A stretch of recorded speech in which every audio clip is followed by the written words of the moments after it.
ప్రియమైన దేవుని బిడ్డలారా, యేసు ప్రభు వారి నామంలో ప్రాఫిటిక్ వాయిస్ ఆఫ్ జయాన్ కొరకు ఈ దినమున దేవుడిచ్చే మంచి వాక్యమును మీతో పంచుకోవడానికి ఆశపడుతున్నాను. యెషయా గ్రంథము 1వ అధ్యాయము 10వ వచనంలో దేవుడు ఇలాగంటారు, మీరు సమ్మతించిన ఎడల భూమి యొక్క మంచి పదార్థములను మీరు అనుభవిస్తారు అని.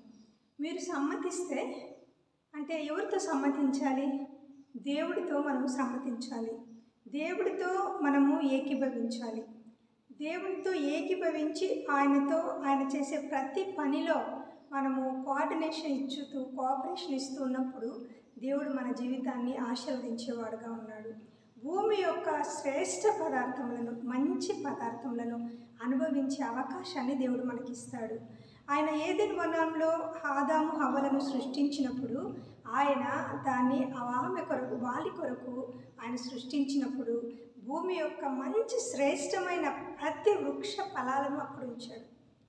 ఆ వృక్ష ఫలంలోని ప్రతి ఫలాన్ని మీరు తినొచ్చు, కానీ ఒకే ఒక ఫలం ఉంది, దాన్ని మాత్రము తినవద్దని నిషేధించిన ఫలమును మీరు తినొద్దండి అని ఆయన చెప్పాడు.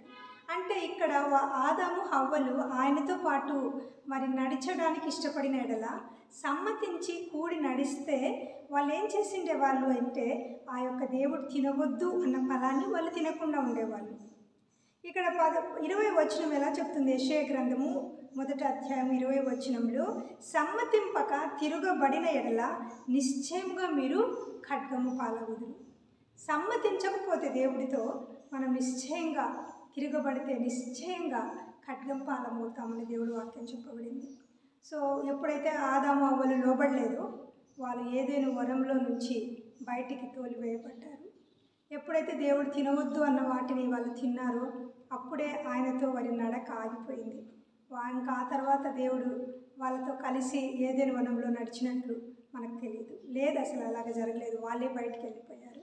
కాబట్టి దేవుని బిడ్డలారా, సమ్మతించి దేవుడి భూమి మీద మనకి ఇచ్చిన అవకాశాన్ని మనం ఉపయోగించుకొని ఆయనతో కూడి ఆయనతో పాటు నడవాలని మీ తరపున కోరుకుంటున్న మీ సహోదరి.